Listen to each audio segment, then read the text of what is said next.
I recently just wrapped my first ever brand animation. It had a tight timeline, it was 2D, 3D, and I had to do it all on the weekends while not trying to burn out. I can't show you everything, but I'm definitely going to show you so much of how I made this animation from start to finish. They reached out to me through email and they were looking to promote their new drink offering that they were going to be putting out into the world. They were looking for me to make a 30-second animation. They had found me through my TikTok and they wanted to keep that same energy as I was creating content. I knew from the start of this project that it's going to have to be a bit of an intense project, as I was going to have to do 3D modeling for environments and also potentially make a new character at the time. At the start of the commission, we originally had a idea that we were going to be using an original character as opposed to me being in the animation. The original character was named Daydreamer to try to showcase that this character was whimsical, almost like an Alice in Wonderland character in this dreamlike place. As we continued to talk, me and the brand back and forth, we felt like Daydreamer wasn't the appropriate fit for this, and they wanted me to be personally in the video as myself, the 2D vision that they had seen previously. Finalized concept had me walking through a dreamscape world where I was getting relief from the hottest day of the year. At the time of me creating this, there were so many influences of Kingdom Hearts and also Alice in Wonderland to kind of give different ideas of what I wanted this animation to look like. Making this, I was in the middle of playing Kingdom Hearts 1 and 2, so there was a lot of imagery and ideas that came from those games that I tried to incorporate a little bit into this animation. So for example, the door comes straight from Kingdom Hearts, along with I wanted to create a little bit of Destiny Island's influence with the different bold colors, the environments, almost like a beach type atmosphere, but also being in a lush green space. So this started the process of me creating storyboards. I'd never really made storyboards, but that doesn't mean I don't know how to make others see my vision. I broke it down into specific scenes and different sequences that I wanted to take place during this animation. Creating storyboards was probably the most time-consuming part of this, as I was using Procreate and creating new ideas rather than just having things that I could make easily, like in a 3D environment of Blender, or using my puppet rig that was already rigged from Toon Boom Harmony. With these storyboards, I wanted to put it into different sequences, with the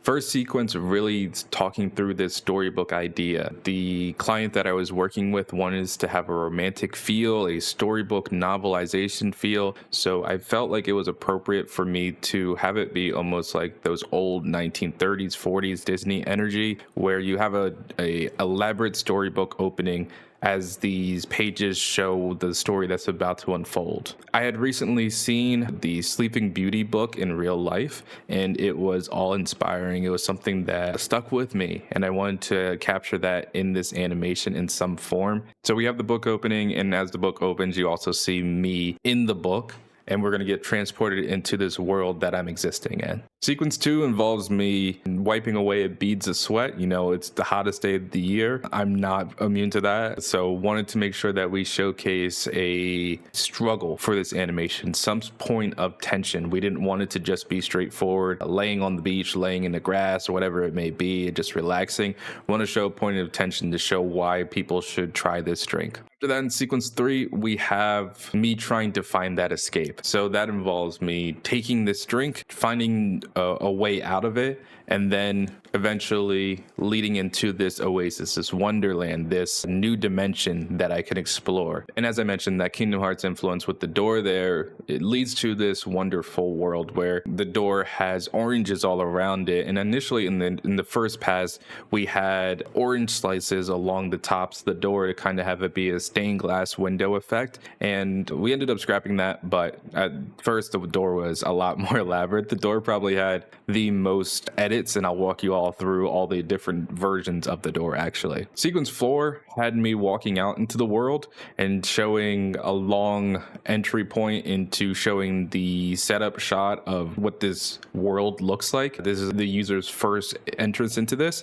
Think almost like Willy Wonka when he opens the door and shows the chocolate factory. That's the effect that I wanted this to have. I wanted this to showcase the vastness of all these different elements that could be placed here. the trees having oranges, the oranges being varying sizes. So I wanted to capture that as the best way I could. Sequence 5 was a sequence that we had in here in the director's cut, I guess you would say, of this video.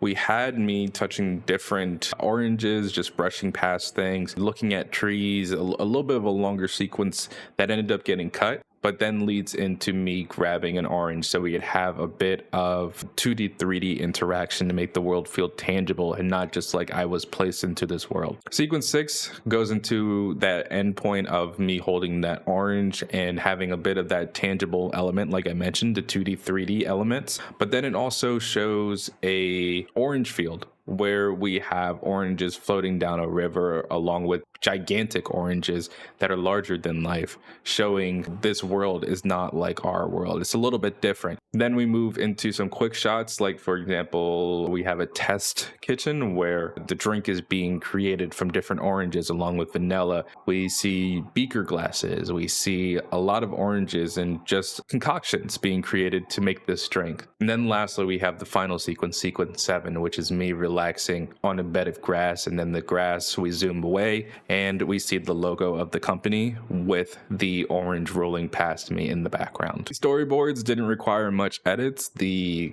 client really just wanted some of the voiceover that we had in there edited and slightly changed to fit their reasons to believe and make sure that we were hitting those key notes that were important in the video. But from there, we start getting into the fun part, which is crafting this 3D world, which I was actually doing simultaneously to make sure the times that we had were most impactful. Like I mentioned, this client came to me knowing my work and they knew that I had a 2D design of myself already. So with that, I wanted to go back to the drawing board of my 2D design and see what I wanted to update with it. There's been some changes to me since the last time I had this drawing. As you can see, obviously I don't have the locks anymore, but didn't want to change that just for additional character animation 2D things. So like I could do things like having the hair swaying in the breeze or just more moments where still shots were needed. With this design, I then added in my new tattoos. Like I had my Digivice on my arm, and then I also recently just got a Keyblade on my leg. So those new changes were there,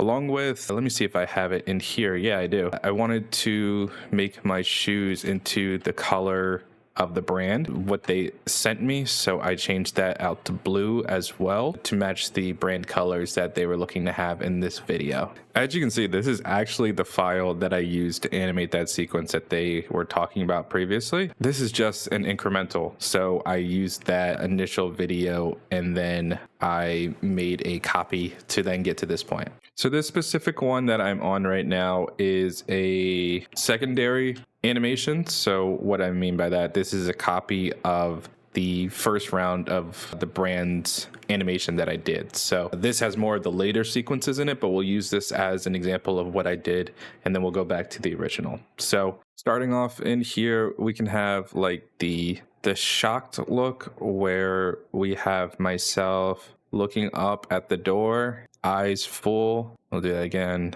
eyes open in awe. And then in here we also have a few couple sequences in here. So we have the tear of the drink, which is just a simple 2-hand animation. You'll zoom in right here. So this hand's going to change and this hand's going to go down, and you can see right there is to change to show the rip or give the illusion of the rip. Again, that's what I was talking about before, where I feel like artists have to be literal sometimes, where there's also creative freedom. So I'm not literally ripping and showing frame by frame that tear happening, which I guess some artists would like to do that, but with the time that I had, I didn't want to do that. It was just a quick, simple change right here, and being able to leverage audio effects to give the illusion that it's actually happening. In here, we also have the frame of me lounging, which is used in the last sequence. So what you'll see here is this leg is over top of the other.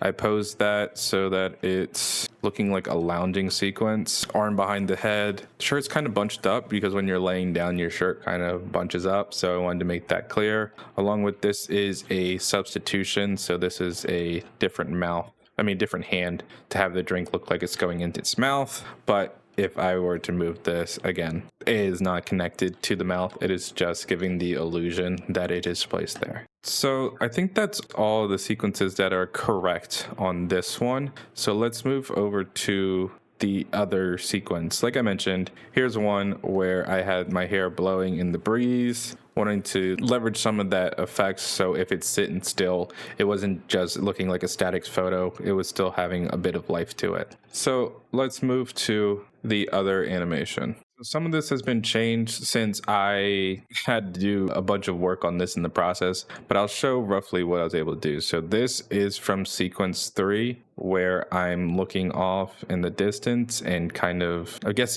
I was animating panting essentially to give the illustration of it's hot. And then we have here, which again, this is a bit of a sleight of hand and worrying only about what the audience can see on the camera. When he pulls the binoculars up, you can see I have 4 arms here. This is not typical for most people, but here I have one sequence that's up here to cover the eyes and the binocular sequence, but just using the real arms as an assist, as opposed to having to puppet those as well. And there we have the animation of the hair blowing in the breeze again. This is one where I have that 2D, 3D element that I was talking about previously, where I wanted to make sure that as I'm grabbing this orange, it was also moving.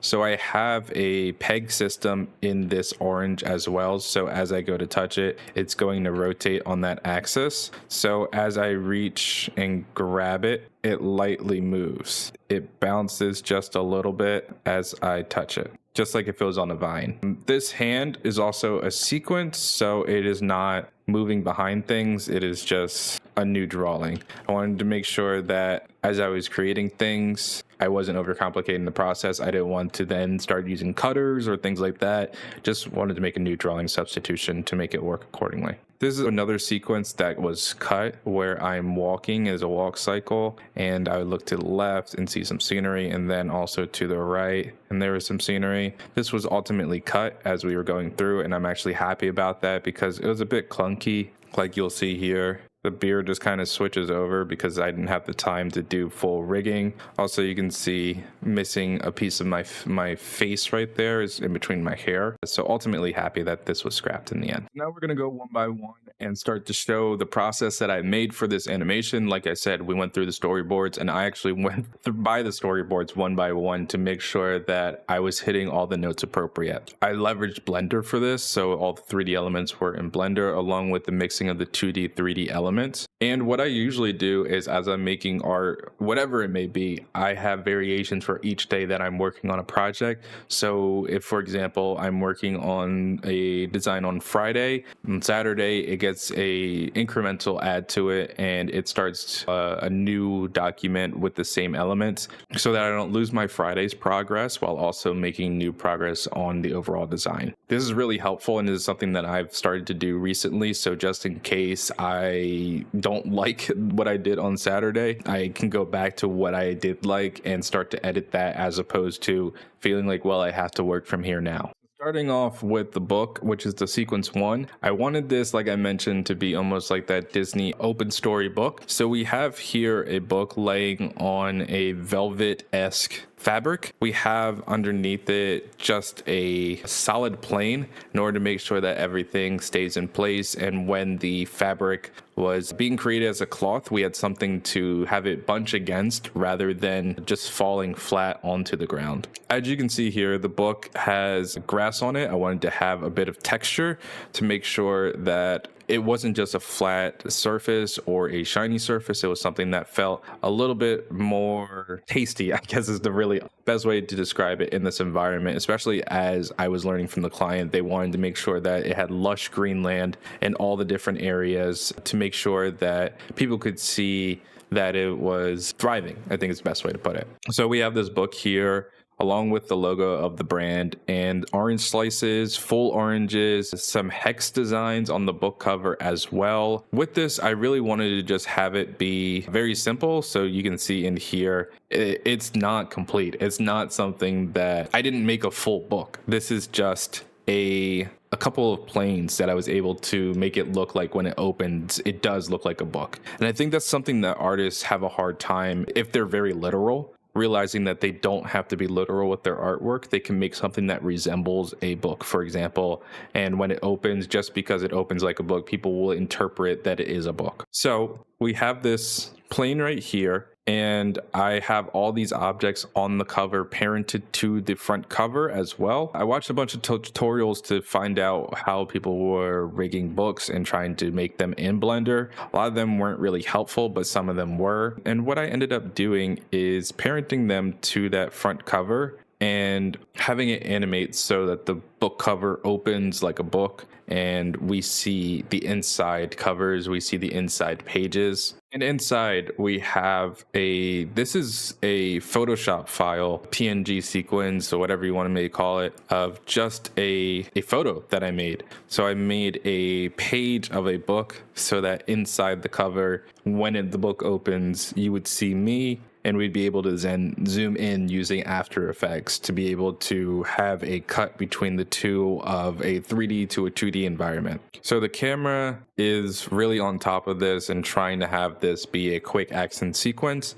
But as you can see, when the book opens, that's the full scope of the whole entire scene. It is just the book opens here. It's not like over on the side over here or anything like that. Then we have the dreamscape. This is all, we're trying to think of this almost as like a set. So this one set is just the book. And that's how this started off. There wasn't too many changes with this. This was how the book was always going to look. I don't think there was any notes for the book actually as we were creating this. I think at one time I had this velvet be red, but I felt like in the brand colors that they were trying to have it be for this campaign, it felt like it was popping a little bit more with the green to have it be blue. I used a particle system on the cover. I wanted it to be also almost cartoon-esque in the style, so I leveraged some different shaders to make the grass look a bit more uniform as opposed to it being bold and lifelike. We wanted it to be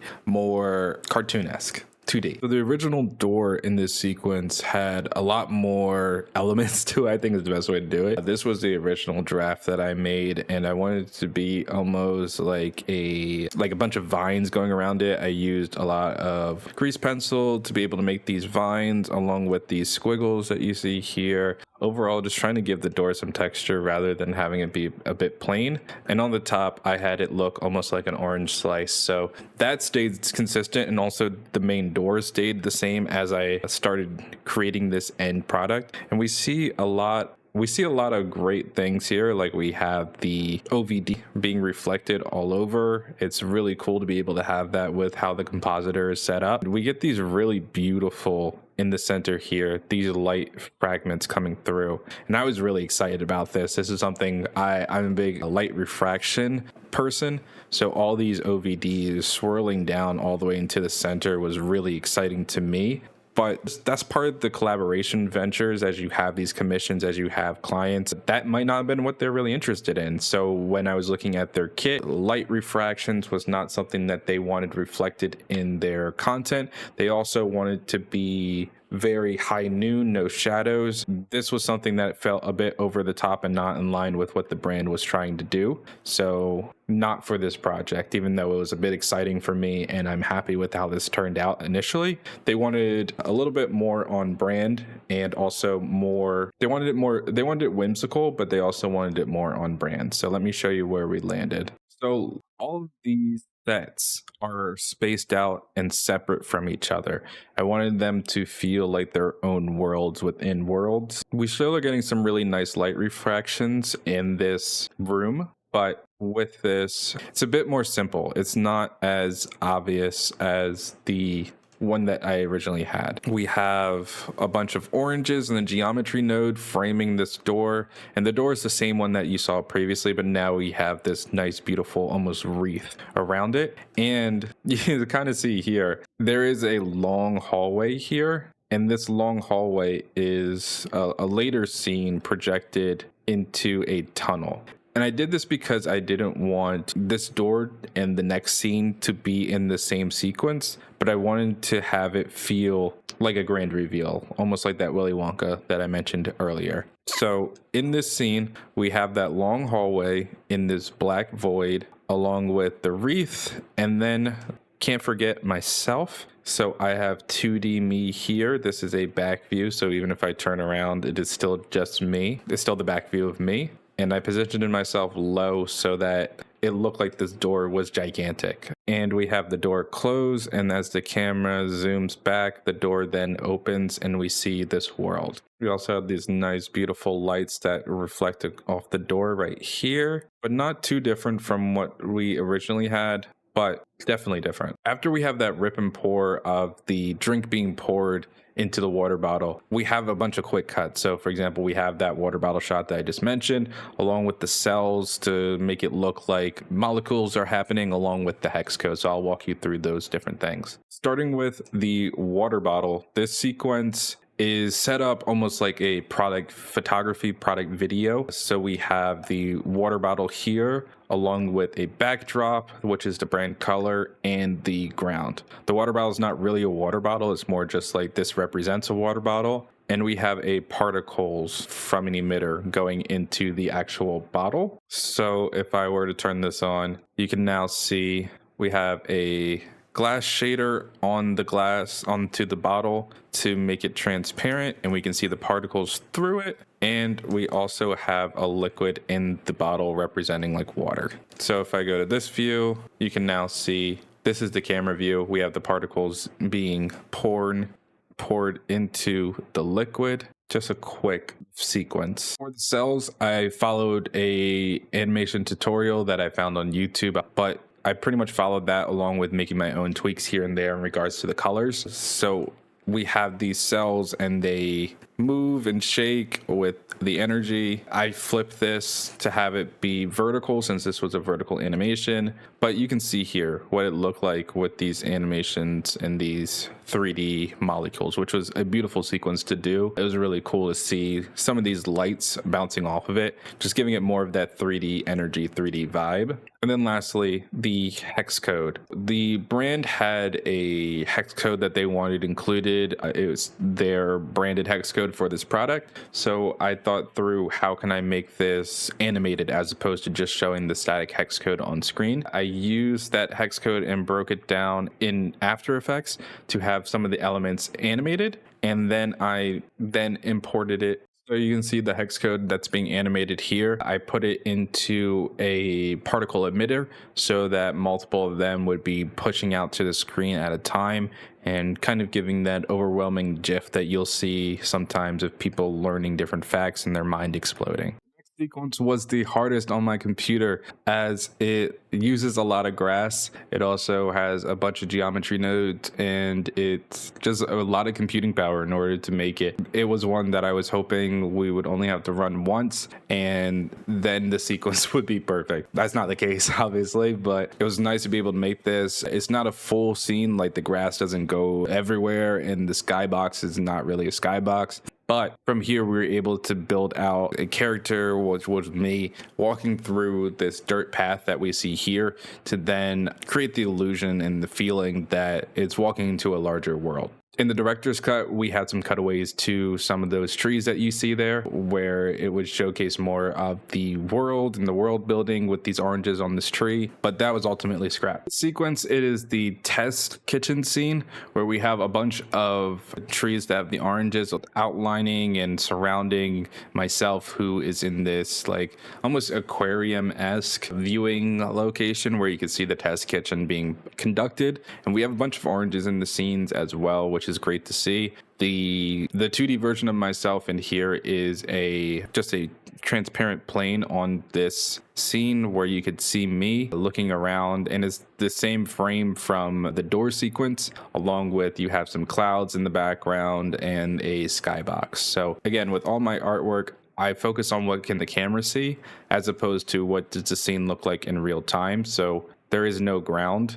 Also, there is no opening other than my head sticking out of the plane. But when we go into the camera view, it doesn't really matter because at the end of the sequence, it's not something that the audience is paying attention to. They're focusing more on all these different elements in here. They're seeing the test, the beakers and the oranges in the background. They're not worrying or caring if there's a ground or if the skybox touches the ground. In this scene, we have a bunch of oranges floating down a river of vanilla. The scene is similar to the ones previously where we're using assets that have already been created, like these giant oranges that are in the background. And the oranges that are in the water are smaller versions, but slightly different. They don't have a stem, but they're bobbing in this lake that had a ocean effect along with a displacement modifier as well to give these oranges a bit of a bounce as they were moving in the water. We have a skybox and some clouds along with grass, but the biggest thing here was trying to make sure that the oranges bobbed in this vanilla ocean. And I could have actually had the camera here, which is really nice, but you can see some of the